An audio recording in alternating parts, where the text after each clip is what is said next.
Kemang Jambi 2008 sampai 2011, S1 UIN Sunan Kalijaga Yogyakarta 2012 sampai 2016, S2 UIN Sunan Kalijaga Yogyakarta 2017 sampai 2019.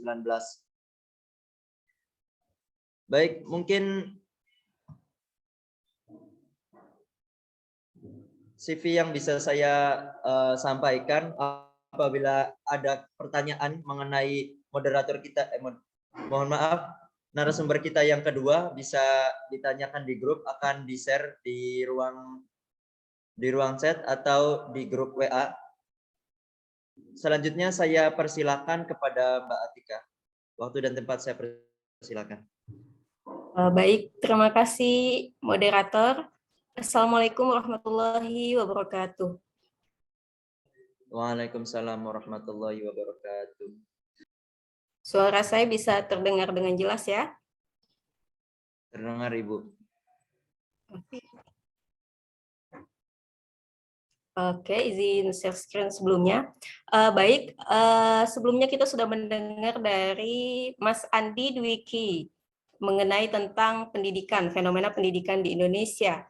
Nah, untuk sesi ini saya akan menyampaikan tentang bagaimana mewujudkan SDM unggul MPI menuju Indonesia emas gitu. Jadi karena kita di wilayah MPI, kita tidak jauh-jauh dari bagaimana mengelola lembaga pendidikan itu sendiri, kemudian bagaimana menjadi pemimpin yang baik, dan bagaimana menjadi atau mewujudkan SDM yang unggul.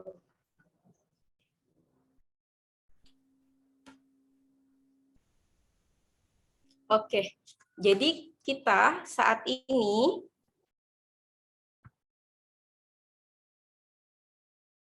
mengalami gangguan ya, gangguan universitas ataupun kematian universitas. Jadi pada tahun beberapa waktu lalu, jadi Google itu membuat pernyataan bahwa akan menggaji siapapun yang bisa bekerja dengannya tanpa harus memiliki ijazah, termasuk ijazah dari perguruan tinggi. Nah, kemudian ada online course yaitu MIT dan Harvard sudah bergabung dalam edX ya untuk menyediakan online course, yaitu semuanya mengarah ke program sarjana. Nah, pada saat ini tentu saja kita mengalami kematian rasanya ya pendidikan tinggi ini ya. Jadi kalau semuanya nanti bisa bekerja tanpa ijazah, untuk apalagi kita kuliah di perguruan tinggi. Kemudian kita juga dimudahkan dengan online course, yaitu kuliah jarak jauh. Nah, yang sudah kita rasakan pada saat ini, terutama di masa pandemi gitu kan, jadi nggak perlu ke kampus lagi gitu. Jadi kita bisa kuliah di mana saja. Nah, hal ini tentu saja menjadi kematian bagi universitas. Nah, bagaimana universitas bisa mengelola agar bisa tetap melanjutkan pendidikannya gitu. Meskipun kita diberikan kemudahan tanpa uang pembangunan dan lain-lain gitu. Lebih diberikan kemudahan melalui pembelajaran daring seperti itu. Jadi inovasi ini sebenarnya bagus, tapi tentu saja mengganggu. Jadi proses sektor yang memiliki sebelumnya hanya melayani beberapa terbatas karena produk dan lainnya rumit, mahal, dan tidak dapat diakses. Jadi diubah menjadi satu yang produk dan layanan sederhana, terjangkau, dan nyaman, gitu kan? Kalau di masa saat ini. Nah, inilah fenomena-fenomena yang terjadi saat ini. Nah, lantas apa yang harus kita lakukan? Jadi yang harus kita lakukan ialah orientasi baru penyelenggaraan program perguruan tinggi gitu. Jadi hampir semua technical skill dapat digantikan oleh teknologi. Nah, hal-hal seperti itu yang harus kita lakukan. Kemudian knowledge dapat diperoleh dari berbagai sumber dengan cepat dan gratis. Nah, orientasi-orientasi baru ini harus bisa dilakukan oleh sebuah perguruan tinggi. Kemudian harus memiliki kompetensi yang dibutuhkan di masa depan ya, atau soft skill ya. Ada transformasi, kemudian adaptasi, dan hiperinovasi seperti itu. Nah, berbicara di wilayah manajemen pendidikan Islam, tentu saja kita mengenal dua istilah, yaitu ada manajer dan ada leader. Nah, hal ini untuk menuju Indonesia Emas 2045 dibutuhkan perencanaan yang komprehensif di segala sektor pembangunan, termasuk SDM Indonesia sebagai subjek dan objek dari pembangunan itu sendiri. Nah, meskipun pekerjaan menuju Indonesia Emas ini bukan dari keringat atau satu orang saja ya, tentu saja kita bersama-sama untuk membangun pendidikan Indonesia menuju Indonesia Emas 2045. Jadi dibutuhkan seorang pemimpin yang mampu menggerakkan segenap rakyat Indonesia untuk bekerja bersama mencapai visi Indonesia Emas 2045. Nah, jadi sebagai salah satu pilarnya yaitu pembangunan SDM menjadi kunci dalam menghantarkan bangsa Indonesia kepada Indonesia Emas 2045. Nah, di sini kita bisa mengembangkan potensi khalifah, yaitu kompetensi kepemimpinan yang kita miliki. Jadi manusia itu merupakan khalifah di muka bumi, semua manusia adalah khalifah yang mendapat amanat dari Allah yang telah dipertanggungjawabkan. Seperti itu ya. Jadi kita bisa belajar nih dari kisah Nabi Adam. Terdapat dalam Quran Surah Al-Imran ayat 30, yaitu Nabi Adam itu diberi tugas mengelola bumi secara keseluruhannya pada awal masa sejarah kemanusiaan. Kemudian, sedangkan di kisah Nabi Daud itu khalifah dalam konteks hukum dan politik. Nah, dipilihnya Nabi Daud ini sebagai khalifah, yaitu dalam konteks hukum dan politik. Jadi Nabi Daud mendapatkan amanah untuk menerapkan hukum-hukumnya di tengah kehidupan manusia. Seperti itu ya. Kemudian, nah, pilar pertama itu pembangunan SDM dan penguasaan iptek di tahun 2030 hingga di 2035 nanti, Indonesia akan mendapatkan bonus demografi ya, seperti yang disampaikan oleh moderator di awal. Jadi Indonesia akan lebih banyak ditopang oleh 52% penduduk dengan usia produktif. Kemudian inilah yang harus dimanfaatkan oleh kita sebagai rakyat Indonesia agar dapat bersaing dengan negara-negara lainnya. Jadi jika pembangunan SDM bisa dikerjakan, itu akan menjadi sebuah kekuatan besar bagi bangsa Indonesia. Jadi, sedangkan jika gagal, pembangunan SDM ini akan menjadi beban negara yang sangat besar. Nah, jadi kita tinggal pilih nih, mau menjadi seorang yang membanggakan negara atau justru menjadi beban negara, seperti itu. Nah, kuncinya ialah pembangunan SDM menjadi kunci dalam rangka menghantarkan bangsa Indonesia kepada Indonesia Emas 2045. Nah, di sini SDM yang unggul itu ialah harus memiliki beberapa hal gitu. Nah, karena kita saat ini masuk di era literasi ya, literasi digital. Nah, literasi yang dibutuhkan pada era revolusi ini ialah literasi data, yaitu kemampuan untuk membaca, menganalisis, dan menggunakan informasi big data di dunia digital. Nah, yang bisa kita manfaatkan ya, seperti yang disampaikan Mas Andi tadi, banyak ruang-ruang online itu yang bisa kita manfaatkan untuk membaca, menganalisis, dan menggunakan informasi. Kemudian ada literasi teknologi, yaitu memahami cara kerja mesin. Nah, aplikasi teknologi misalnya coding, dan lain-lain sebagainya. Nah, itu harus cakap juga nih di wilayah literasi teknologinya. Kemudian ada literasi manusia, yaitu humanitis dan komunikasi. Kemudian juga bisa membuat desain-desain yang kreatif.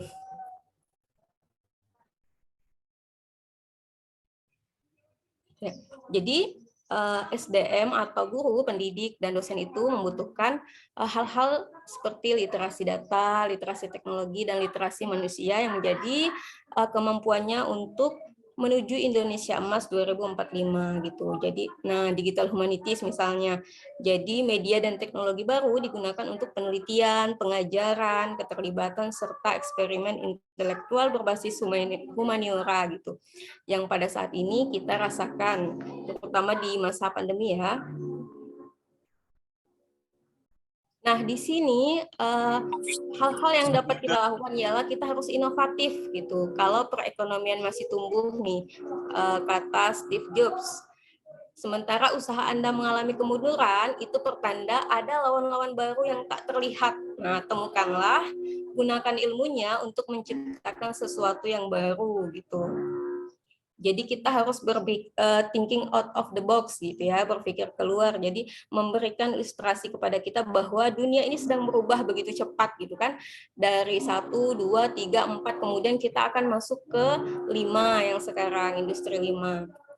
Dengan berbagai disrupsi yang menyertainya gitu. Sekarang juga di era disrupsi yang kita harus melakukan inovasi-inovasi baru yang kerjanya semua serba online gitu. Nah, jadi kita seringkali tidak menyadari atau setidaknya terlambat mengetahui perubahan tersebut sehingga tidak bisa mengantisipasi kompetitor-kompetitor yang tidak terlihat yang terlebih dahulu telah melakukan adaptasi dan inovasi. Jadi, temukanlah, kemudian gunakan ilmunya untuk menciptakan sesuatu yang baru. Nah, kita contohkan aja gitu media sosial ya, Twitter, kemudian Facebook, Instagram, TikTok yang saat ini justru lebih marak gitu. Bahkan ibu-ibu ya, ibu-ibu udah usia berapa gitu menggunakan Facebook gitu. Padahal di zaman dulu yang menggunakan Facebook itu kan masih anak-anak muda nih. Nah, ini kan menambah fungsinya menjadi solidaritas sosial bantu sesama gitu. Jadi kita fenomena ini juga saat ini media sosial itu justru menjadi sesuatu yang baru gitu, menjadi wadah solidaritas saling bantu sesama. Jadi gimana kita bisa melihat bahwa pada saat ada kasus-kasus ya, tentu saja pada saat viral dulu baru nih polisi membantu gitu, baru pihak keamanan membantu pada saat kasusnya viral dulu. Nah, hal-hal seperti ini tentu saja menjadi wadah bagi masyarakat gitu. Masyarakat sudah berinovasi menggunakan media sosial gitu. Media sosial pun menjadi wadah solidaritas, saling bantu sesama dan menyampaikan kritik, keluh kesah serta komplain terhadap sikap, sarana serta layanan, nah, khususnya layanan pendidikan. Kemudian dalam beberapa hal postingan-postingan netizen tuh lebih ditakuti ya daripada lembaga pengawas pemerintahan yang resmi gitu. Karena sekali viral langsung dijas macam-macam. Setelah itu barulah pemerintah mengambil tindakan seperti itu. Jadi begitu ada yang posting informasi, tulisan, video, atau gambar, sarana atau petugas yang memberikan pelayanan publik yang kurang baik, misalnya di kelas. Kalau dulu kan guru atau pendidik itu misalnya menegur siswa, nah itu kan tidak menjadi masalah ya, karena menjadi untuk perbaikan siswa itu sendiri ke depan. Tapi di masa sekarang itu justru diviralkan dan guru yang menjadi salah gitu, dan gurunya yang disalahkan. Nah, jadi hal-hal seperti itu justru dimanfaatkan oleh masyarakat gitu ya, netizen, siswa gitu untuk melakukan inovatif. Cuman sayangnya inovasinya itu mengarah ke hal-hal yang kurang baik gitu. Kemudian setelah viral jadi ada ribuan anggota akan mengomentari dan sebagian besar diantaranya tidak terhindarkan melakukan bullying gitu ya. Jadi kita sering banget tuh membaca komentar-komentar bullying. Nah, kalau sudah demikian biasanya penyelenggara pelayanan cepat-cepat memberi atensi atau perbaikan seperti itu. Nah, peran kontrol ini merupakan salah satu contoh disrupsi dari aspek pengawasan. Jadi selain itu kemunculan pula komunitas-komunitas yang menghimpun donasi. Jadi misalnya ada Bapak Gojek biasanya sering kita lihat ya kalau mengalami masalah dengan customer-nya biasanya langsung diviralkan kemudian dibantu donasi oleh masyarakat atau netizen gitu. Menghimpun donasi untuk berbagai kegiatan. Nah, sebagian komunitas warganet diantaranya juga bergerak dalam bidang karitas sosial melalui digital seperti kitabisa.com dan lain sebagainya. Kemudian kita punya filosofi Trimurti ini, jangan hanya sibuk memelihara tetapi lupa mencipta hal-hal baru. Nah, akibatnya dihancurkan oleh alam. Jadi untuk mengatasi hal ini kita harus searching rich information gitu. Jadi banyak-banyak menciptakan hal-hal baru gitu, cari hal-hal baru yang lebih besar, yang lebih rich, yang bisa digunakan untuk membantu pembangunan di masa depan gitu, terutama dalam bidang pendidikan. Kemudian ada bukan yang terkuat yang mampu bertahan, melainkan yang paling adaptif dalam merespon perubahan gitu. Jadi mempertahankan kepemimpinan akademik kalau di dunia pendidikan ya, Jadi disrupsi ini hanya bisa diantisipasi dengan adaptif, dan ini tidak mudah karena proses adaptasi akan selalu berhadapan dengan tantangan internal, yaitu berupa budaya pelayanan publik yang kurang mendukung dan sudah terbentuk sangat lama gitu. Jadi budaya-budaya di dunia pendidikan itu kadang terutama bagi dosen-dosen yang sudah sepuh dunia, sudah masanya seharusnya ini sulit diterangkan untuk mendapatkan atau sulit menerima teknologi gitu. Jadi harus diajarkan terlebih dahulu. Nah, hal-hal ini harus diberikan kepada guru. Jadi kita bukan yang bertahan nih, tapi yang paling adaptif dalam respon perubahan seperti itu ya. Kemudian, doing differently. Jadi lakukan sesuatu yang berbeda. Nah, jadi melakukan hal yang sama, kemudian melakukan hal yang baru, kemudian melakukan sesuatu secara berbeda. Jadi yang lain akan menjadi usang. Nah, kalau dicontohkan Mas Andi tadi, fenomena Citayam Fashion Week gitu kan. Jadi sebenarnya mereka mendapatkan cara yang salah dalam pendidikan.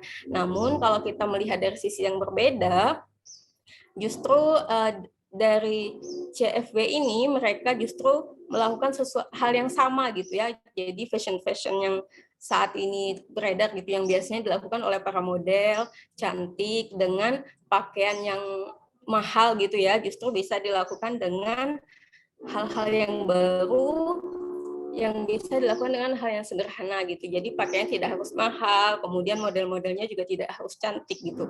Jadi mereka ini melakukan sesuatu dengan cara yang berbeda gitu dari yang dilakukan pada umumnya gitu.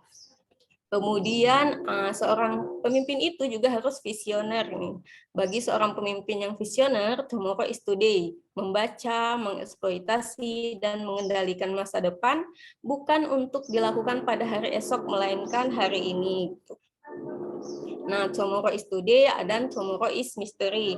Jadi seorang pemimpin Indonesia Emas 2045 itu harus mempunyai cita-cita atau mimpi mengenai kondisi ideal bangsa yang akan dipimpinnya. Jadi pemimpin yang visioner harus memiliki visi yang jelas tentang Indonesia Emas 2045 yang kemudian diterjemahkan menjadi langkah-langkah strategis dan konkret. Nah, bagi pemimpin yang visioner, tomorrow is today, yaitu membaca, kemudian mengeksploitasi dan mengendalikan masa depan, bukan untuk dilakukan pada hari esok gitu, tapi dilakukan pada hari ini. Nah, masa lalu, masa sekarang, dan masa depan merupakan tiga zona waktu yang harus dipikirkan oleh seseorang, terutama kalau di era entrepreneurship gitu ya. Jadi seorang pebisnis gitu, masa lalu itu sangat baik dalam memberikan pelajaran untuk masa sekarang, tapi jangan abaikan masa depan, karena masa depan harus jauh terpikirkan dan dicari strategi untuk menaklukkannya. Nah, jika kita berbicara tentang masa depan, pasti memiliki keterkaitan dengan perubahan, karena perubahan selalu ada dalam setiap masa, dan setiap masa memiliki tantangannya tersendiri. Nah, saat ini kita ditantang untuk melewati dunia-dunia disruption gitu.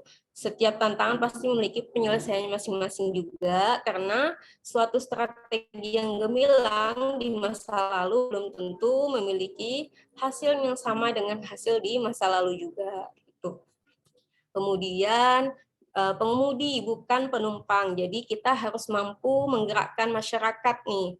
Tindakan kolektif yang dilakukan akan lebih baik daripada tindakan individual. Nah, dalam manajemen itu ada POAC, kita ada perencanaan, pengorganisasian, kemudian ada activating dan controlling gitu. Jadi mampu menggerakkan manusia gitu yang dilakukan bersama-sama.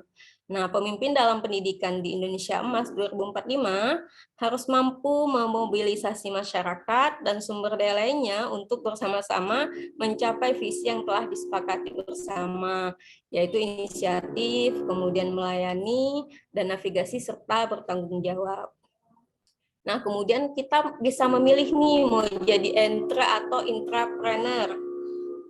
Kalau entrepreneur itu pemilik usaha, sedangkan intra itu ialah karyawannya biasanya yang tidak memiliki usahanya gitu. Jadi tujuan dari entrepreneur ini muncul dari keinginan dalam diri untuk mewujudkan usaha yang inovatif dan kompetitif, sedangkan intrapreneur ini hanya berusaha mencapai tujuan yang ditetapkan oleh organisasi atau lembaga. Nah, jadi silakan kalian memilih sebagai entre, pencipta, atau sebagai intra gitu, meneruskan ciptaan-ciptaan atau menjalankan ciptaan-ciptaan yang dilakukan oleh sang pencipta. Kemudian, nah, di sini kita bisa lihat bahwa ada does and don'ts. Jadi does lakukan gitu, lakukan belajar saat ini yang jika yang bisa kita lakukan hanya belajar, belajarlah. Kemudian lakukan apa saja kesempatan yang ada, kesempatan yang diberikan oleh dunia kepada kita, maka lakukan dan ambil dan lakukanlah. Kemudian tetap memotivasi orang lain untuk melakukan hal-hal yang baik gitu. Kemudian ada beberapa hal yang sebaiknya kita tidak lakukan. Yang pertama yaitu touch atau omong kosong ya. Jadi udah kurang-kurangin aja tuh bicara, misalnya kita diskusi, nah menggibah atau mengkomen suatu hal yang berkaitan misalnya dengan pemerintah atau kebijakan pemerintah gitu. Jadi tidak hanya mengkritik seperti kata Mas Andi ya, tapi juga memberikan solusi. Kemudian selfie, TikTok yang nggak penting itu dihindari aja gitu, joget-joget yang nggak penting. Itu justru membawa kemunduran dalam dunia pendidikan kita. Kemudian juga tentu saja kita harus menghindari SARA, tidak melakukan hal-hal yang berkaitan dengan SARA seperti itu. Jadi pembinaan internal pendidik itu merupakan salah satu solusi dari banyak tuntutan yang harus dipenuhi oleh seorang pendidik untuk menyiapkan golden generation. Nah, kompetensi yang mutlak harus dimiliki adalah tentunya penguasaan IT dan materi pembelajaran, kemudian inovasi dalam mengajar, produktivitas dalam bekerja, dan mampu membangun komunitas. Nah, jadilah pendidik yang kompeten untuk mempersiapkan anak didik yang bisa meneruskan estafet pembangunan di tahun mendatang tentunya ya. Jadi semoga bangsa Indonesia menjadi bangsa yang maju, kemudian bermartabat, berkarakter, dan diperhitungkan dalam kancah internasional. Seperti itu. See you on sosial.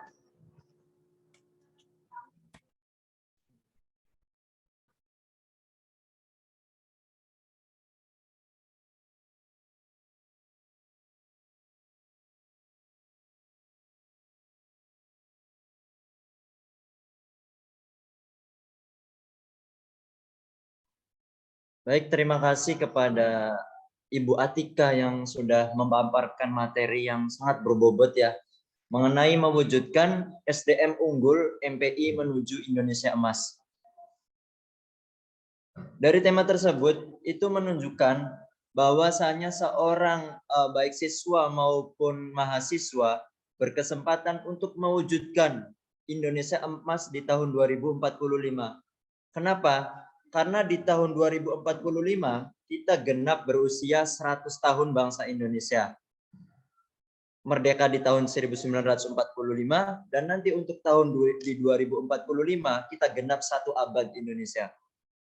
Oleh karena itu PR untuk mahasiswa maupun siswa untuk lebih giat belajar agar terwujudnya generasi emas di tahun 2045. Dari materi tadi bisa sedikit saya simpulkan bahwasanya manajer itu kita bisa contoh dari Nabi Adam. Ini mengenai manajemen pendidikan Islam. Nabi Adam diberi tugas mengelola bumi keseluruhannya pada awal masa kemanusiaan. Nabi Adam ditugaskan sebagai manajer untuk mengelola apa itu kehidupan, apa itu sosial. Kemudian untuk leader kita bisa contoh kisah Nabi Daud. Nabi Daud itu menerapkan hukum dan politik. Hukum benar itu harus benar, yang salah juga salah. Dan cara berpolitik, politik yang baik, politik yang harus diterapkan di masyarakat. Kemudian literasi yang dibutuhkan pada era revolusi 4.0. Yang pertama ada literasi data, kemampuan untuk membaca. Ayat Al-Quran yang turun pertama itu Iqra, menunjukkan bahwa Iqra, bacalah, baca situasi, baca kondisi. Maka dari itu kita juga harus menerapkan literasi data. atau literasi untuk membaca analisis, membaca lingkungan, membaca keadaan. Kemudian ada literasi teknologi, seperti yang dijelaskan kita harus menerapkan teknologi sebaik mungkin. Bahkan banyak konten-konten kreator yang menunjukkan bahwa teknologi itu positif. Ada yang tutorial cara pembelajaran, ada edukasi tentang kemahasiswaan, ada edukasi tentang bisnis. Maka oleh karena itu teknologi kita harus jalankan dengan positif. Buang yang negatif, ambil yang positif. Kemudian ada literasi manusia. Literasi manusia ini maksudnya apa? Yaitu ada komunikasi dengan sesama manusia sendiri. Itu kita sangat kita perlukan, dan ada sosial. Cara kita bergaul dengan masyarakat sekitar. Dan sedikit quotes yang saya kutip tadi, yaitu bukan yang terkuat yang mampu bertahan, melainkan yang paling adaptif dalam merespon perubahan. Alhamdulillah dari kedua narasumber kita sangat luar biasa telah menyampaikan materinya. Selanjutnya yaitu sesi tanya jawab. Baik, untuk pertanyaan saya buka 3 pertanyaan. Untuk teknisnya silakan untuk raise hand. Apabila ada pertanyaan silakan aktifkan mikrofon, dan apabila terjadi kendala silakan untuk lewat room chat.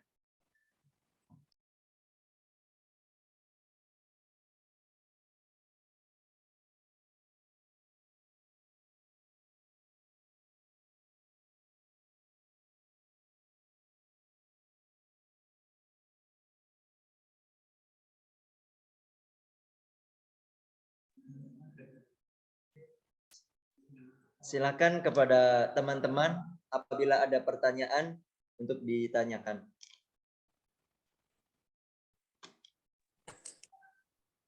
Silakan kepada Mbak Lisa Nur Salama. Iya, cek masuk suaranya jelas. Jelas, Mbak. Oke, terima kasih atas waktunya kepada moderator. Sebelumnya perkenalkan diri dulu ya. Saya Lisa Nur Salamah dari IAINU Kebumen. Nah, izin bertanya mengenai tadi kan dijelaskan ya bahwa menurut lembaga PISA tingkat literasi Indonesia berada di urutan 10 terbawah dari 79 negara. Nah, menurut narasumber, kira-kira bagaimana peran yang harus dilakukan oleh mahasiswa dalam meningkatkan tingkat literasi yang rendah di Indonesia? Terima kasih.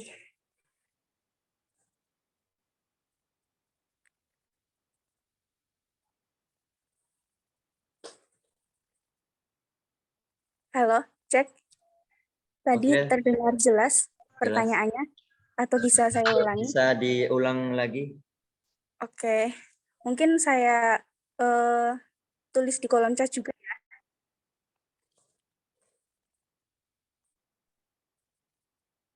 Oke, terima kasih kepada Mbak Lisa atas pertanyaannya. Mungkin kita tampung dulu ya. Pertanyaan kedua ini dari Mas Oding Ahmad Effendi. Silakan.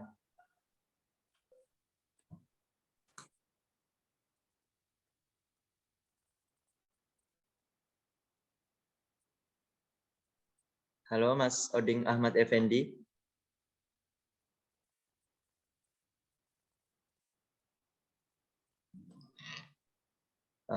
Sembari menunggu Mas Oding, saya persilakan kepada kedua narasumber kita untuk menjawab pertanyaan dari Mbak Lisa Nur Salama.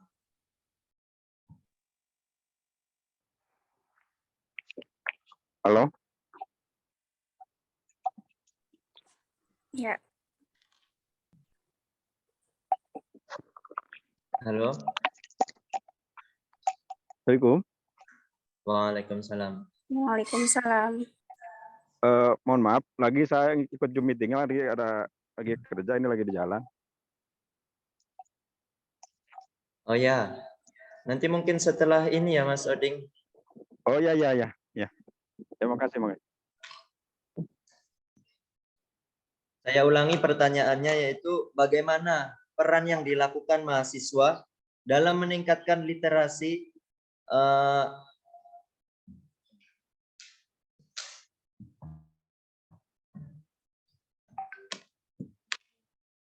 Ya, mohon maaf.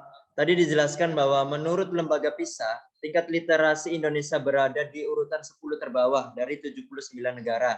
Menurut narasumber, kira-kira bagaimana peran yang harus dilakukan oleh mahasiswa dalam meningkatkan tingkat literasi yang rendah di Indonesia? Begitu. Silakan kepada narasumber untuk menjawab pertanyaan dari Mbak Lisa. Ini siapa dulu, Mas Moderator? Dipersilahkan aja. Dipersilakan untuk narasumber utama, Mas Andi. Terima kasih. Oke, jadi mungkin disclaimer dulu ya teman-teman ya. Kita itu punya literasi membaca rendah, bukan dalam artian kita nggak kita nggak belajar, bukan. Tapi literasi rendah itu kan khususnya literasi baca ya. Jadi kita itu memang membacanya itu sangat sedikit masyarakat di Indonesia. Nah, tapi dia itu menyukai cara belajar yang lain. Jadi misalkan video, audio itu kan. Nah, jadi disclaimer yang pertama adalah literasi membaca rendah itu bukan berarti kita tingkat belajarnya juga rendah. Cuma learning style-nya atau gaya belajarnya aja yang berbeda gitu kan. Nah, kemudian bagaimana kalau misalnya kita itu mau meningkatkan ya literasi baca ya. Nah, pertama kalau dari diri sendiri ya mungkin kita bisa memulai dari diri sendiri, kemudian meningkatkan terkait dengan porsi bacaan kita gitu kan.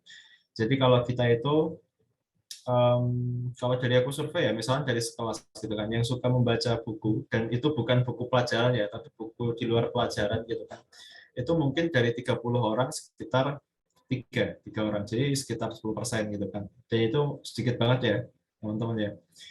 Nah, kita sih bisa mengawali dari diri kita sendiri, kita bisa membaca gitu kan, dan nggak perlu banyak-banyak teman-teman, karena kalau dari yang aku baca, terlalu banyak membaca itu juga ada dampak negatifnya, dalam artian kita cuma membaca, tapi kita nggak pernah mengimplementasikan, misalnya buku self development ya, kamu baca sehari itu 100 halaman gitu kan, tapi nanti kamu nggak melakukan apa-apa, itu juga berdampak negatif, karena nanti jadi ibaratkan nih air, tapi airnya itu nggak mengalir. Jadi dia itu nanti airnya menjadi kayak lumutan gitu mas, jadi lebih kayak toksik gitu kan. Nah jadi kayak kamu merasa kamu tuh punya banyak pengetahuan gitu kan, tapi kamu nggak pernah eksekusi apapun. Ya jadi porsi membaca yang cukup gitu kan, jadi jangan porsi membaca yang berlebihan. Kalau aku sendiri membaca buku ya, itu nggak secara urut, biasanya cuma sesuai sama bab yang aku butuhkan. Misalnya aku baca tentang metode marketing gitu ya. Nah, biasanya aku langsung baca di daftar isinya, mana yang aku pengenkan, misalnya terkait dengan survei customer gitu kan. Nah, berarti aku baca yang di bagian itu. Nah, yang selainnya, kalau aku merasa itu belum relevan sama yang aku mau hadapi gitu kan, nah aku juga belum terlalu belum terlalu membaca itu gitu kan.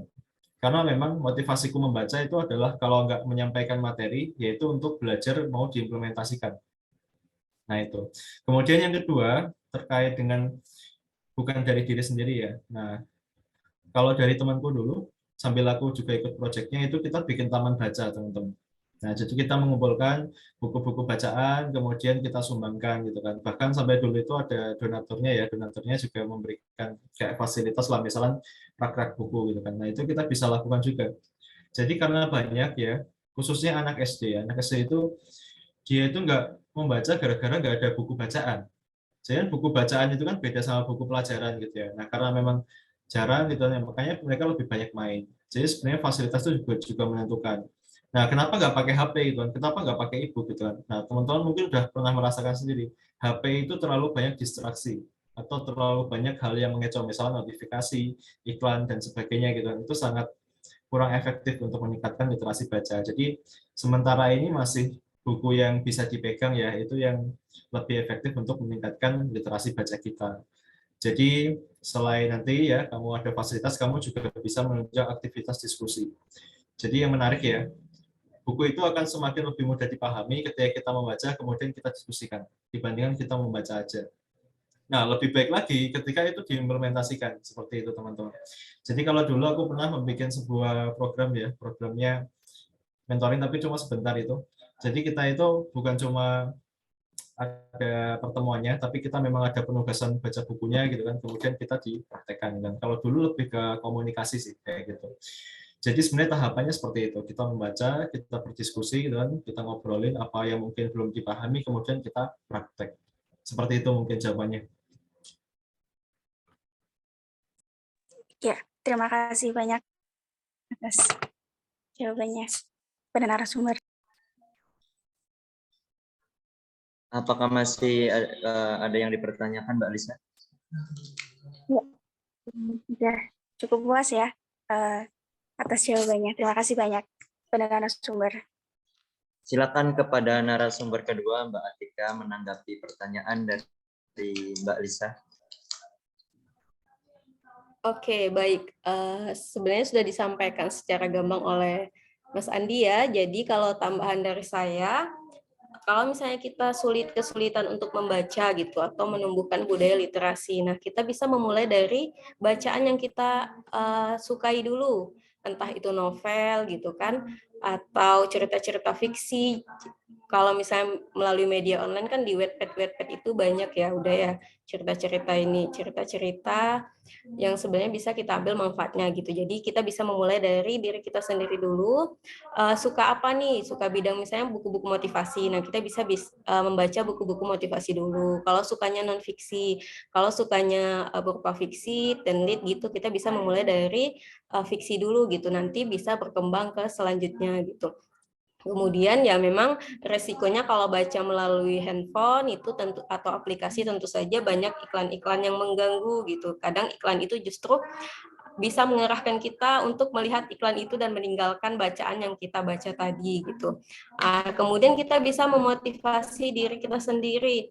Misalnya kalau di keluarga saya gitu ya, sejak saya di MTS, nah dalam 1 bulan itu kita wajib membeli 1 buku gitu. Saya punya 5 saudara dan jadi kita dalam 1 bulan punya 5 buku gitu di rumah. Nah, jadi kita bisa melakukan program itu gitu. Tentunya kalau dari program pemerintah meningkatkan infrastruktur yang berkaitan dengan literasi di sekolah-sekolah gitu ya, perpustakaan.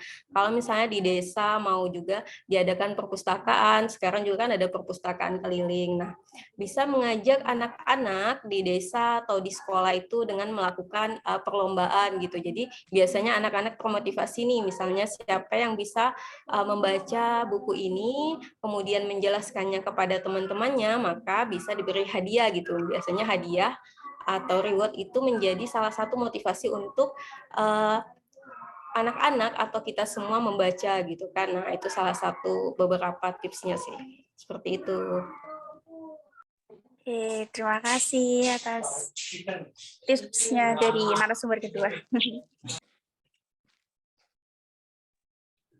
Baik, untuk pertanyaan pertama sudah dijawab oleh kedua materi kita. Kemudian pertanyaan kedua untuk Mas Oding Ahmad Effendi. Silakan Mas Oding. Assalamualaikum warahmatullahi wabarakatuh. Waalaikumsalam warahmatullahi wabarakatuh. Saya orang Sunda, Mas. Saya betuin orang Sunda. Mau tanya tadi tentang pemateri yang pertama, bahwa kita sebagai mahasiswa itu harus banyak ilmu ya. Tapi tadi katakan kita harus mengisi otak dulu ya. Jadi sampai tadi kata kebenaran saya di jalan gitu, jadi gak jelas saya sepenuhnya memperhatikan. Jadi kita mengisi dulu otak. Mungkin yang dulu kan otak, tapi hati mungkin hati itu dikeduakan. Pandangan saya bahwa yang pertama ditanamkan itu harus dari hati dulu, nanti memancar ke otak. Kalau otak yang dulu berbicara akan beda dengan hati. Itu mohon penjelasannya yang tentang Bapak tadi pendapat pertama. Pertanyaan kedua, untuk menyambut Indonesia Emas tahun 2045, kalau salah ya? 2045 berapa tuh?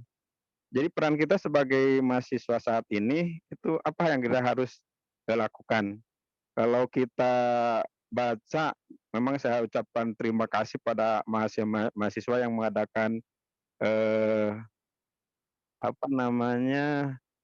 koordinasi dengan pemerintah. Tapi kalau harapkan saya itu jangan sampai koordinasi pemerintah itu dengan radikalisme, itu yang tidak saya harapkan. Saya di antara mahasiswa yang tidak senang demo, Pak, yang tidak senang demo. Walaupun saya pernah ikut demo itu karena tuntutan dengan kerja. Itu mungkin yang dua pertanyaan yang kami tanyakan. Untuk penjelasan yang pertama tadi, itu yang kedua tentang bagaimana peran kita sebagai mahasiswa akan nantinya menjadi mungkin ada yang menjadi pemimpin untuk menjelang Indonesia Emas ke 2045, apa yang harus kita laksanakan. Terima kasih. Assalamualaikum warahmatullahi wabarakatuh. Terima kasih atas pertanyaan yang sangat berbobot dari Oding Ahmad Effendi ini. Pertanyaan pertama mungkin ini tertuju kepada narasumber kita yang pertama ya. Untuk pertanyaan kedua bisa dijawab oleh kedua narasumber kita. Silakan untuk narasumber yang pertama Mas Andi untuk menjawab pertanyaan dari Mas Oding. Oke, siap. Oke, terima kasih atas pertanyaannya yang menarik sekali ya terkait dengan hati dan juga otak seperti itu. Oke, jadi mungkin kembali seperti tadi yang sempat saya sampaikan ya, di awal dan juga di akhir, sebenarnya pendidikan itu kan lebih ke memanusiakan manusia. Nah, dan itu bukan cuma terkait dengan transfer knowledge, tapi juga transfer value. Jadi ada salah satu, kemarin perdebatan ya, ketika saya waktu kuliah itu, apakah bisa guru itu digantikan dengan robot gitu kan? Apakah bisa guru itu dihilangkan, kemudian kita pakai semacam teknologi aja untuk menyampaikan materi gitu? Jawabannya nggak bisa. Karena sebagai seorang guru gitu kan, sebagai seorang pendidik, itu yang kita berikan itu bukan cuma materi, tapi juga karakter. Nah, dan karakter itu juga ada hubungannya dengan hati tadi. Jadi kan nanti dari hati, kemudian itu diwujudkan dalam bentuk karakter gitu kan. Kemudian dari karakter itu muncul sebuah sifat atau perilaku. Nah, dan saya sepakat sekali gitu ya, kita memang harus mengawali dengan tadi ya, hati gitu kan. Nah, jadi kalau misalnya kita mengacu, misalnya dari literatur ya, atau mungkin ada implementasi juga, misalkan di SDIT mana ya, saya lupa, kalau nggak salah di Bogor. Jadi kelas 1 SDIT itu nggak ada pelajaran sama sekali. Nah, yang diajarkan itu cuma terkait dengan karakter. Jadi belum mempelajari tentang mata pelajaran gitu kan, misalnya matematika, bahasa Inggris gitu kan, belum ada. Malah penanaman karakternya itu benar-benar selama setahun. Nah, dan itu relevan sekali sama yang disampaikan dengan Mas Oding, dan saya sepakat sekali gitu ya. Karena banyak sekali gitu kan, kalau misalkan kita ngomongin orang pintar, kemudian hatinya nggak baik gitu kan, kemudian jadinya ya malah membuat ini ya, mengakal-akali orang lain gitu kan, malah jadi korupsi, kemudian sebagainya seperti itu. Ya, jadi mungkin kalau kita urutkan kembali ya, kalau tadi kan lebih berbicara tentang skill, pendidikan gitu kan, kemudian Indonesia Emas. Nah, seharusnya kalau pendidikan Indonesia itu memang karakter awalnya. Dan memang karakter itu bukan dalam jangka pendek, bukan seperti misalkan kita belajar tentang digital marketing atau mungkin kita belajar desain yang bisa kita selesaikan dalam 6 bulan gitu kan, karena pendidikan karakter itu dalam jangka waktu yang panjang dan itu harus diinternalisasi. Dan caranya pun gitu kan, bukan seperti misalkan saya ingin mendidik ya si A gitu kan, atau murid saya itu, kamu itu harus jadi orang jujur gitu kan, cuma diomongin gitu kan, kamu harus jadi orang jujur gitu kan, itu nggak bakal bisa gitu.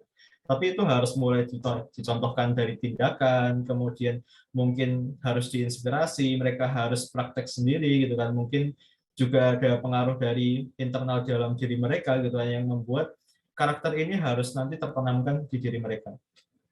Ya, jadi saya sepakat gitu kan, dan terima kasih udah di highlight tadi kan tentang hati dan otak tadi. Seperti itu, Mas Oding.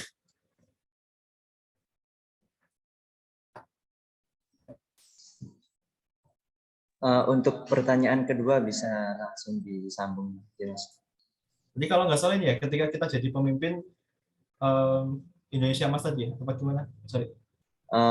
Apa yang harus dilakukan mahasiswa dalam bidang kepemimpinan untuk menyambut generasi emas Indonesia di tahun 2045? Oke.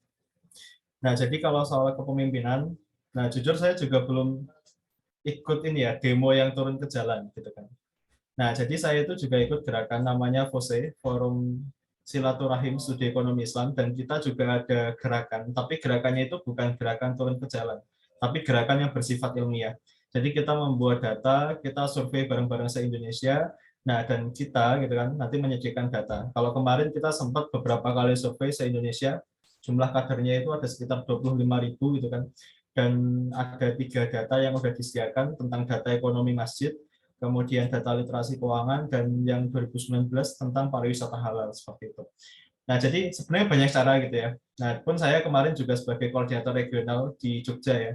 Jadi ada banyak cara kita itu bisa mempersiapkan diri kita gitu kan sebagai seorang mahasiswa untuk mempersiapkan Indonesia Emas. Dan itu nggak cuma serta-merta ini ya, yang terlihat gitu kan. Kayak misalnya yang viral kan misalnya demo itu kan pasti disorot di mana-mana gitu kan. Tapi kita bisa lewat jalan yang lain.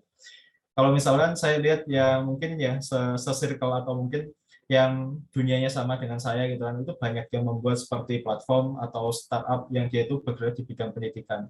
Dan itu adalah gerakan yang nyata, teman-teman. Jadi gerakan yang nyata itu bukan cuma kita turun ke jalan, kita mengkritisi gitu kan. Nah, kita membuat gerakan gitu kan, kita membuat platform, kita membuat project, kemudian kita bisa membuat gerakan nyata yang itu bisa membuat output yang baik gitu kan untuk pendidikan Indonesia, itu juga gerakan yang nyata gitu kan. Ya, cuma kita beda jalannya. Kalau mungkin mereka dari jalan politik, kita dari jalan pendidikan. Nah, buat teman-teman di sini mungkin yang bidangnya beda gitu kan, misalkan bidang sosial, kamu mau ke masyarakatan, ke humanity gitu kan, atau misalkan kamu dari segi hukum gitu kan. Nah, silakan sesuai dengan karyanya masing-masing. Jadi kita nggak perlu memenuhi satu panggung atau satu bidang itu ya semua rakyat Indonesia harus masuk ke situ gitu kan. Jadi pemahaman saya seperti itu. Kita sesuaikan dengan bidang karya kita gitu kan, sesuaikan dengan potensi kita. Nah, kemudian kita buat gerakan konkret di bidang itu. Seperti itu.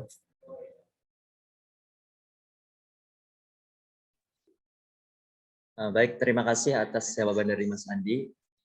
Jawaban mungkin yang pertanyaan kedua bisa dijawab oleh Mbak Atika. Saya persilakan.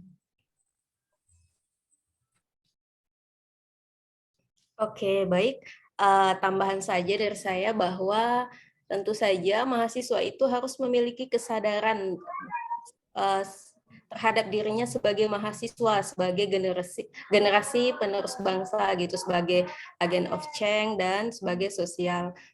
Kemudian seperti yang disampaikan Mas Andi tadi ya, jadi mampu menangkap dan mendapatkan peluang-peluang gitu, memanfaatkan peluang-peluang yang ada di masa saat ini gitu, membuat platform, kemudian melalui pendidikan gitu. Jadi harus bisa berinovasi, kemudian memanfaatkan ilmu pengetahuan yang dimilikinya. Misalnya kayak BEM gitu kan, kesadaran-kesadaran tersebut memberikan hal-hal yang baik ke masyarakat gitu. Tidak lagi terjun ke jalan itu demo dengan kekerasan, tetapi melalui hal-hal positif. Seperti itu aja sih. Jadi intinya meningkatkan kesadaran mahasiswa sebagai agen of change terhadap dari dirinya sendiri dulu, kemudian berkeinginan untuk melakukan inovasi dan memanfaatkan pengetahuan yang sudah dimilikinya untuk di-share ke masyarakat.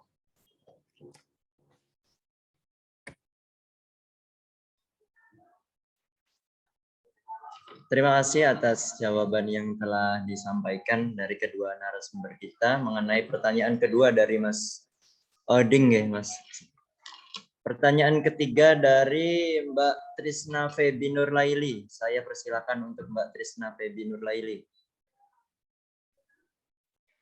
Baik, selamat siang. Saya mau bertanya, mungkin lebih ke narasumber yang pertama, mengenai tadi tentang hubungannya pendidikan dengan profesi ya.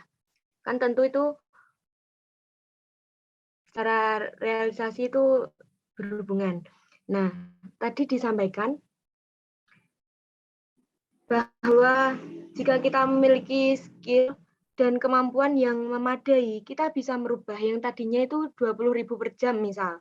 Nah, itu kita bisa membuat tiap jamnya bahkan berjuta-juta seperti yang tadi dijelaskan. Nah, bagaimana jika kita sudah memiliki itu, memiliki skill dan kemampuan yang sangat memadai untuk kita bisa, sebenarnya kita bisa untuk menghasilkan lebih. Tapi dari mana kita akan memulai? Maksudnya harus dari mana kita memulainya?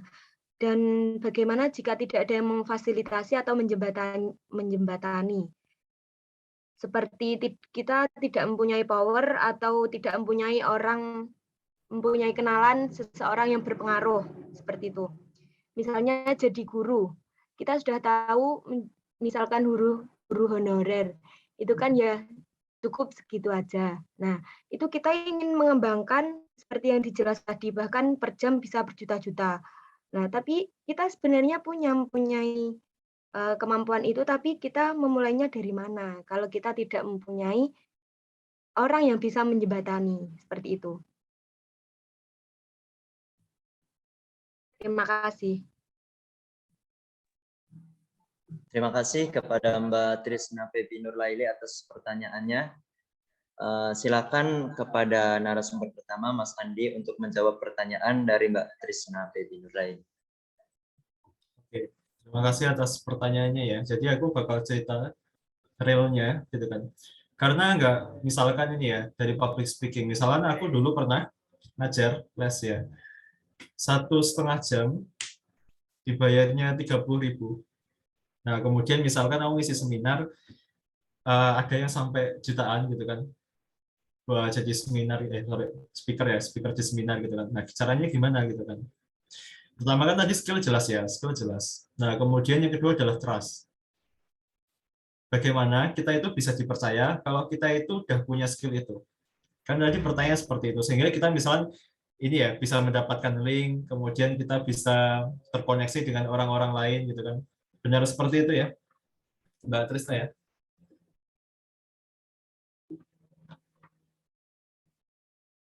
Kita tidak ada yang membawa ke sana seperti itu loh. Misalkan buat lebih dikenal atau lebih gimana gitu loh. Orang yang berpengaruh. Oke.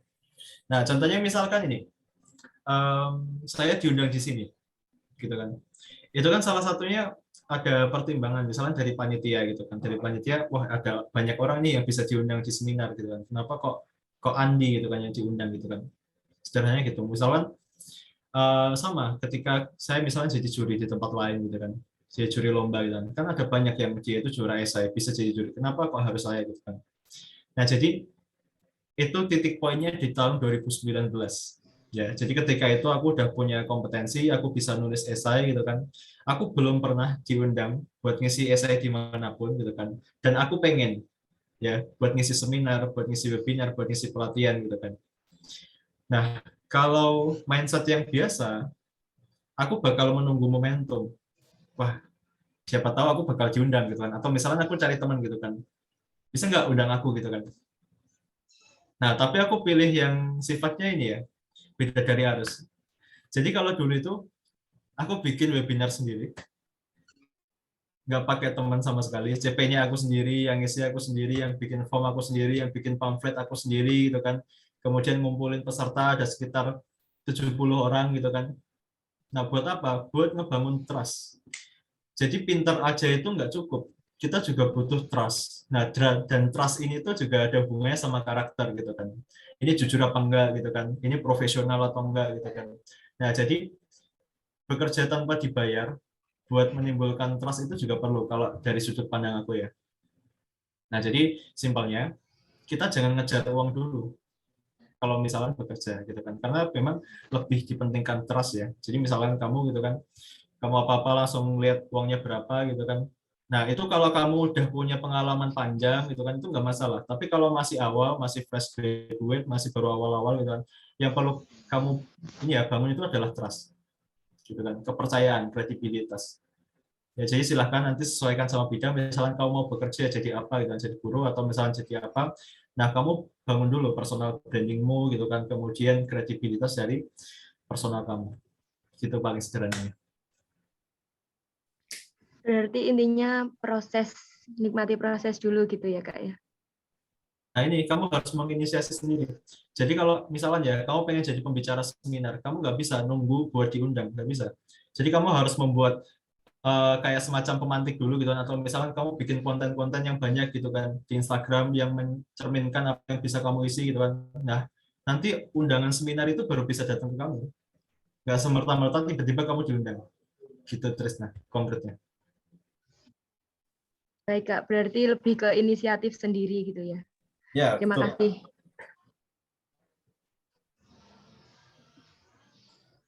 Terima kasih atas jawaban yang sudah disampaikan Mas Andi untuk pertanyaan ketiga. Dari pertanyaan kami tutup ya, karena waktu juga sudah mepet dan pertanyaan juga sudah kita buka 3 pertanyaan. Oleh karena itu, saya izin untuk menyimpulkan sedikit mengenai pembahasan kedua pemateri tadi. Momentum yang paling penting dalam sejarah perjalanan bangsa Indonesia masa depan akan terjadi pada tahun 2045. Atau bisa disebut mewujudkan Indonesia emas di tahun 2045. Karena apa? Karena pada saat itu Indonesia akan mendapatkan bonus demografi. Apabila kita bisa memaksimalkan kesempatan itu, kita akan menjadi negara maju dan berkembang lebih pesat. Kemudian apabila sebaliknya ketika kita tidak bisa memaksimalkan hal tersebut, bahkan terjadi banyak kebobrokan, mungkin bisa pengangguran yang sangat meluas di Indonesia. Oleh karena itu pendidikan sangatlah penting untuk mewujudkan potensi Indonesia di tahun 2045. Karena apa? Pendidikan merupakan alat mengubah dunia. Kemudian ada visi misi Kemendikbud, yaitu menghasilkan output pelajar Pancasila yang mencakup beriman, bertakwa kepada Tuhan Yang Maha Esa, berakhlak mulia, mandiri, bernalar kritis, kreatif, bergotong royong, berkebinekaan global. Kemudian dari hal yang tadi kita bisa contoh juga dari panutan-panutan kita. Manajer itu kita ikutin kisah Nabi Adam, kemudian leader kita ikutin kisah Nabi Daud. Kemudian literasi yang dibangun atau literasi yang dibutuhkan untuk pada era revolusi 4.0 ada literasi data, kemampuan untuk membaca atau menganalisis, kemudian ada literasi teknologi, memahami teknologi apa, terus kemudian ada literasi manusia, yaitu komunikasi dan sosialisasi. Mungkin itu yang bisa saya bawakan pada kesempatan siang kali ini. Saya ucapkan terima kasih kepada kedua narasumber kita yang sangat luar biasa. Dan sebelum saya menutup kegiatan diskusi ini, kita foto bersama dulu. Silakan kepada teman-teman untuk mengaktifkan kamera.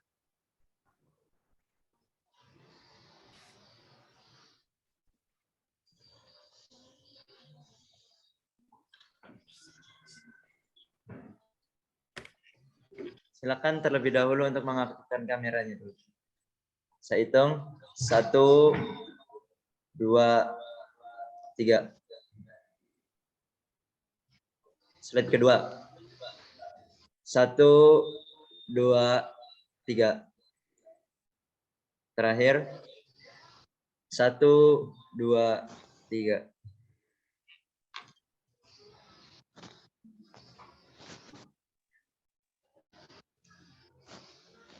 Terima kasih kepada Mas Andi dan Ibu Atika yang telah menyempatkan hadir untuk mengisi acara pada webinar kali ini. Saya tutup webinar pada kali ini dan saya kembalikan kepada MC. Wallahu muwaffiq ila aqwamit thoriq. Wassalamualaikum warahmatullahi wabarakatuh. Waalaikumsalam warahmatullahi wabarakatuh.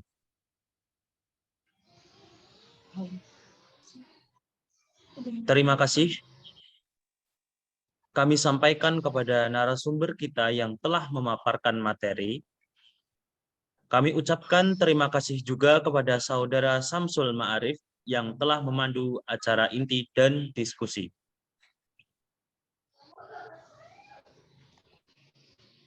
Alhamdulillah, acara demi acara telah terlaksana dengan lancar. Terima kasih kepada teman-teman yang telah mengikuti acara sampai akhir. Terima kasih juga kepada para panitia yang bertugas demi lancarnya acara ini. Baiklah, untuk menutup acara kita pada siang hari ini, mari kita membaca hamdalah bersama-sama. Alhamdulillahirabbil alamin. Diharapkan untuk seluruh peserta mengisi link presensi Dan setelah ditutup, akan dibacakan pemenang dari Lomba MPI Fest tahun 2022. Saya mewakili seluruh panitia yang bertugas. Mohon maaf apabila terdapat banyak kesalahan dan kekurangan dalam acara ini. Wabillahi taufiq wal hidayah, waridha wal inayah. Assalamualaikum warahmatullahi wabarakatuh. Waalaikumsalam warahmatullahi wabarakatuh.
Tapi kono juga pergi.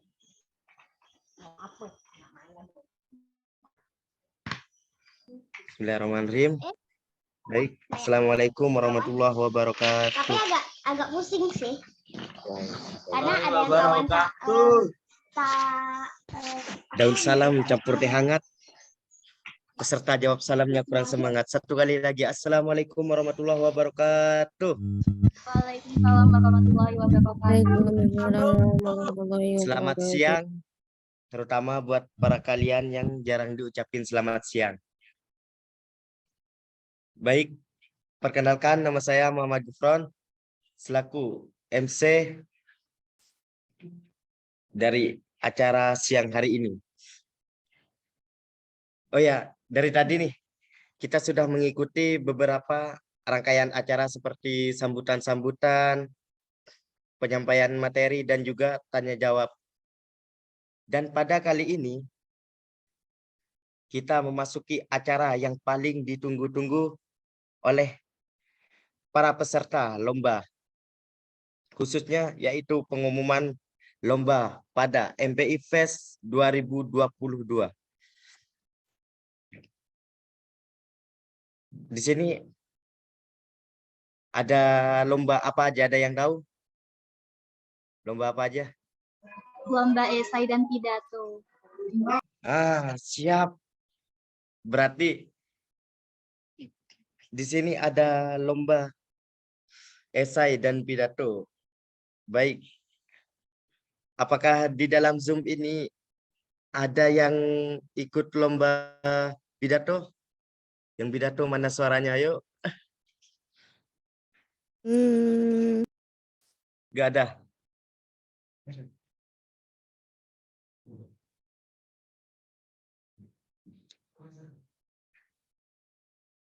Oke, yang selanjutnya. Esai. Apakah ada yang ikut esai nggak di grup ini? Atau hanya peserta webinar saja?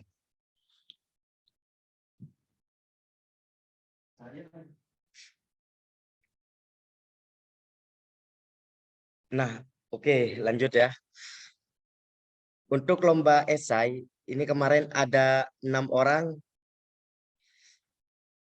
yang masuk ke semifinal. Apakah ada salah satunya di dalam grup, dalam Zoom? Nggak ada.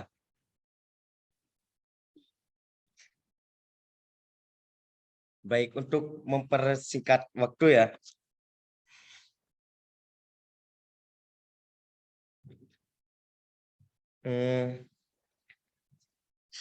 Oh ya, sebelumnya ini kita cek semangat dulu coba untuk para peserta yang di Zoom ini. Kalau saya bilang MPI Fest 2022, jawabnya Indonesia Maju pemuda bermutu. Yuk, yuk, yang lain. On mic, yuk. Yuk, MPI Fest 2022. Indonesia Maju, Pemuda Bermutu. Yuk, satu kali lagi, MPI Fest 2022. Indonesia Maju, Pemuda Bermutu. Indonesia Maju, Pemuda Bermutu. Oke. Untuk selanjutnya yaitu pengumuman pemenang lomba pidato dan esai. Sebelum diumumkan, dimohon para finalis untuk berdoa sesuai dengan keyakinan masing-masing.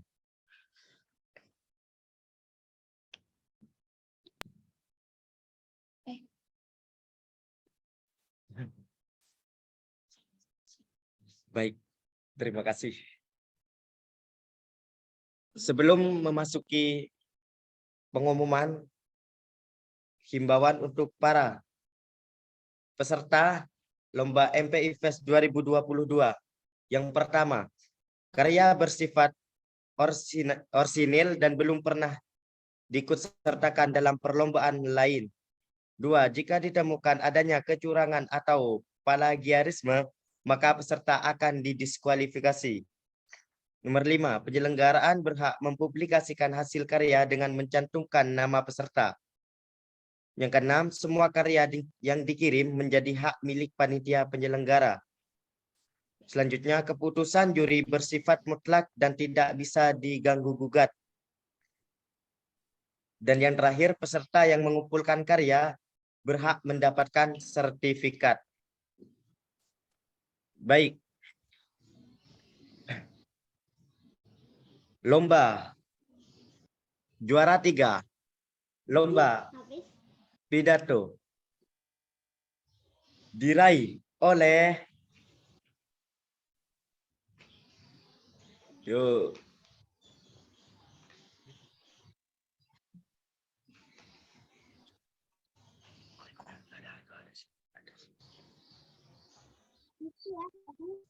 Ada yang tahu nggak siapa?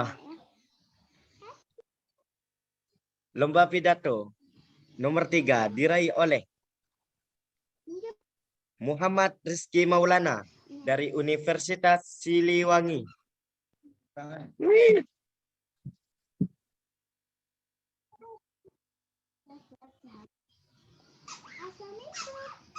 Ada orangnya nggak?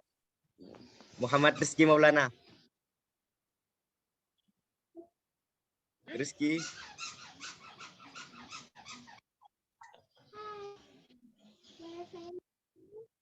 Gak ada ya? Oke, lanjut saja. Juara 2, lomba pidato diraih oleh Aswadina dari SMAN 1 Kauman. Tangannya dong. Ada gak orangnya? Aswadina.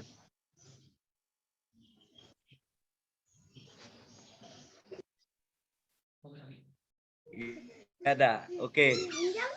Lomba juara 1. Lomba pidato diraih oleh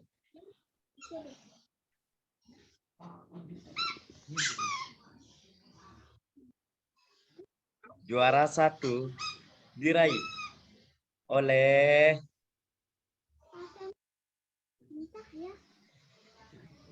Monika Arnas dari Institut PTIK Jakarta.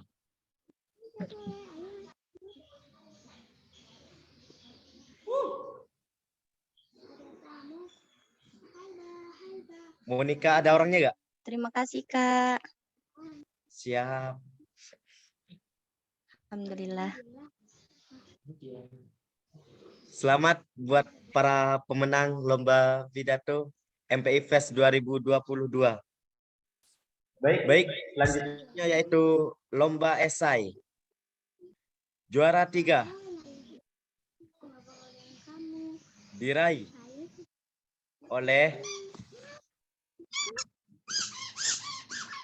Windy Avariana Novelis dari Universitas Negeri Semarang. Windy, ada orangnya nggak?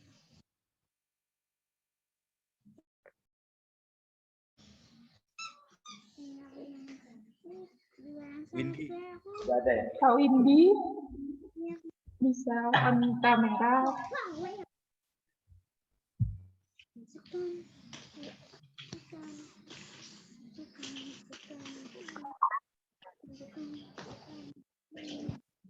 Oke, lanjut saja. Juara 2, lomba esai. Diraih oleh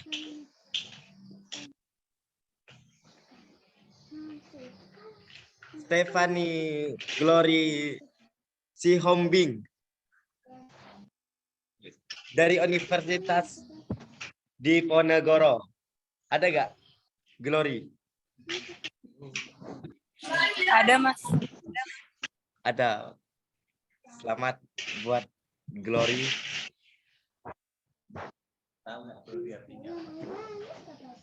Juara 1, lomba esai MPI Fest 2022 diraih oleh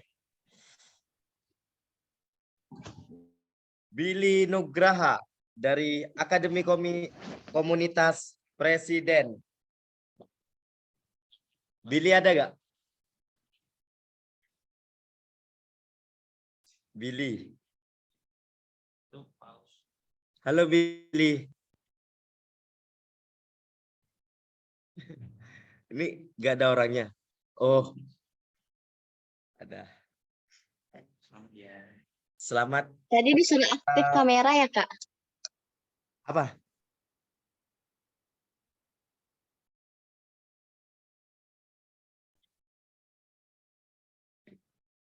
Baik.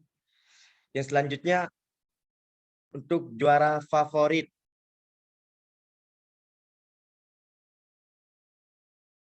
Diraih oleh Siti Maisaroh dari Universitas Pendidikan Indonesia.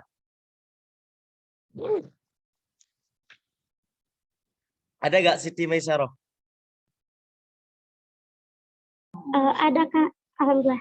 Oh, Ya. siap. Selamat ya. Selamat ya untuk Siti Maisaroh sebagai juara favorit lomba pidato MPI Fest 2022.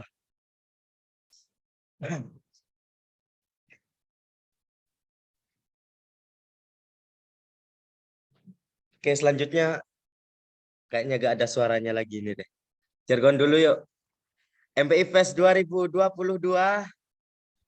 Indonesia maju, pemuda bermutu. Oke.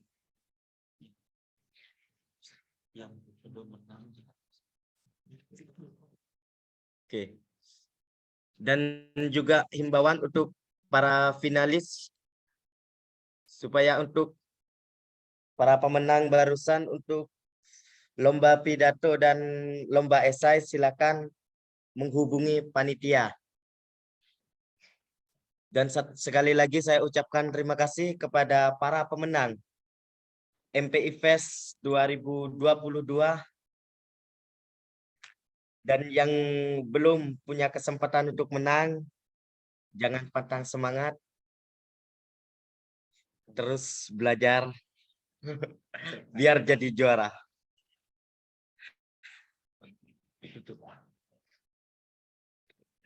Baik, terima kasih. Sudah selesai acara pada siang hari ini. Saya sebagai panitia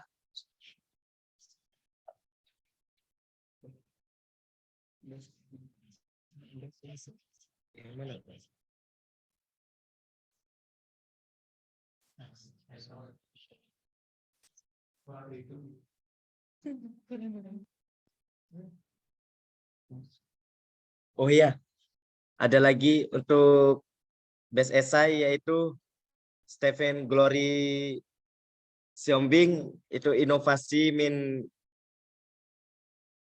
fair induksi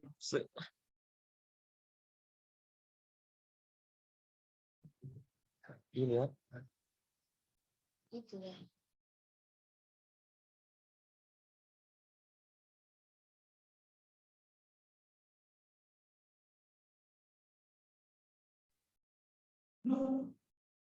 Baik, best essay Stephanie Glory Sebeng, inovasi please fair, induksi hipnosis berorientasi teknologi virtual reality untuk meningkatkan kesehatan mental peserta didik dalam mewujudkan Indonesia Emas 2045.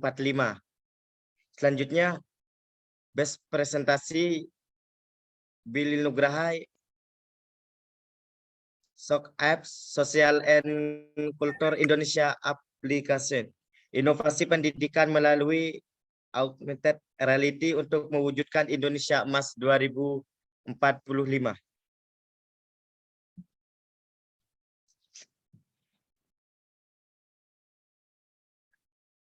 Saya sebagai panitia acara pada siang hari ini pamit untuk undur diri, kurang lebihnya mohon maaf. Wassalamualaikum warahmatullahi wabarakatuh.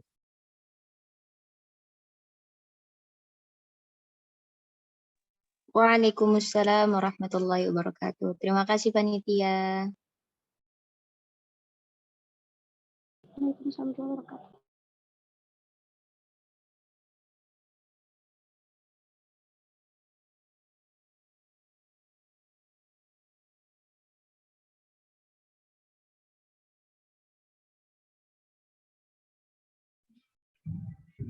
Oke, terima kasih kami sampaikan kepada seluruh peserta, juga hadirin yang telah menyempatkan hadir pada kegiatan webinar hari ini.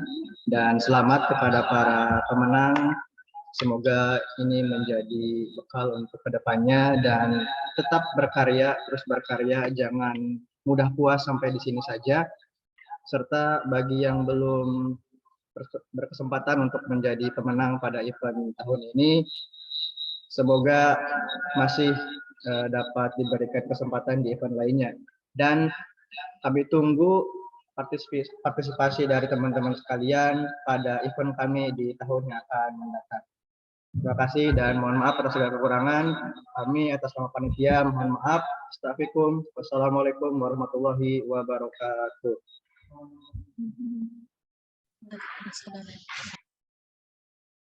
Monggo untuk meninggalkan room.